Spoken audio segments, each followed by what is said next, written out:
The next step, or to go back to where I was before, I've let the water boil for 10 minutes, turn the heat off the stove, and I've added 16 tea bags to the water. I let it steep for 15 minutes.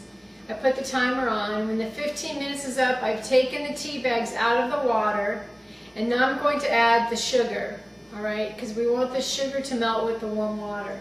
So for this batch, again, I'm making 2 batches of tea, 2 1-gallon batches of tea. And since this is 16 tea bags for 2 1-gallon batches of tea, and I'm doing it both together, I'm going to add my sugar now. And what I'm doing is I'm adding 3 cups of sugar, all right?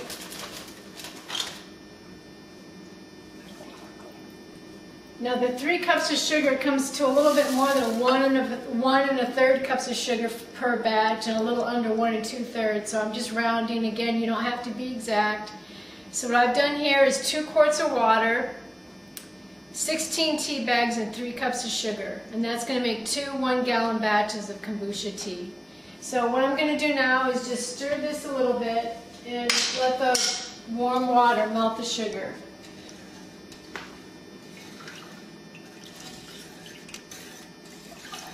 Don't use any kind of metal utensils when you're doing this. And I use my wood spoon. Don't use any metal.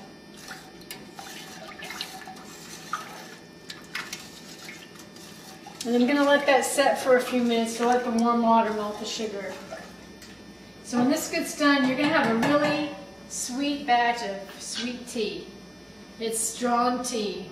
Again, it's green tea, 16 bags, and 3 cups of sugar, so it's going to be strong, sweet tea. Okay, so what's your next step on the process here? Okay, so my next step in this process is that I've taken the 2 1-gallon containers out of the pantry where I've stored them for a week. They've been brewing for about 8 days. What I'm going to do is pour the batch that's been brewing into separate containers that I have right here. And just to let you know that these containers that I'm using right now, I got from Walmart, all right?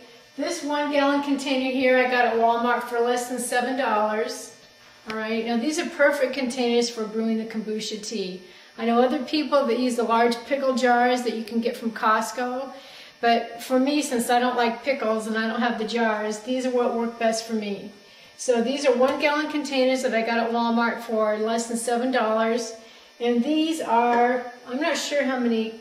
These may hold 2 quarts. It's a half a gallon. It's a half a gallon. So 2 of these will hold 1 gallon of tea from the batch that's already brewing. And again, I got these at Walmart, and these were less than $5 a piece. All right. So since I'm getting ready to start working and handling the mushroom that ferments the tea, and I'm going to be working with glass containers, I'm going to make sure that I start out by washing my hands really well. So that's what I'm going to do right now, is wash my hands. Got some soap here. Finished washing my hands. And what I'm going to do now is I'm going to start pouring off the batch of the kombucha tea that's been brewing in my pantry for about 7 days. So this is the 1 batch here. I'm going to bring it over to my sink.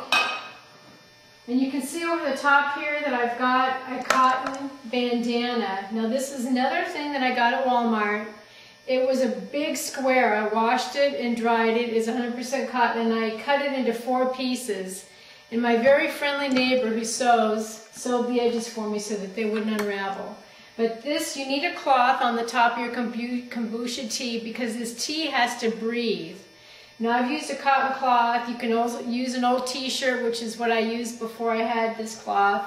And I have a neighbor who uses cheesecloth on her tea batches. So, and you can see it's attached with the rubber band. So I take the rubber band off, looks like this. Okay, it goes around a 1 gallon size container. And this is my covering, all right? So what I'm going to do now is, this is the mushroom that actually brews the tea.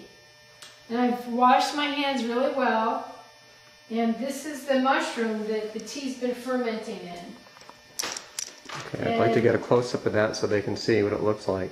And this is what the mushroom looks like. I just happen to have a small mushroom from another batch that I had brewing in here to kind of help the process along a little bit. You don't really need this, so ignore that. Anyway, this stuff here is part of the bacteria that helps the mushroom grow and ferment. It doesn't look very pretty, but it's not mold. I just want to state that this is not mold.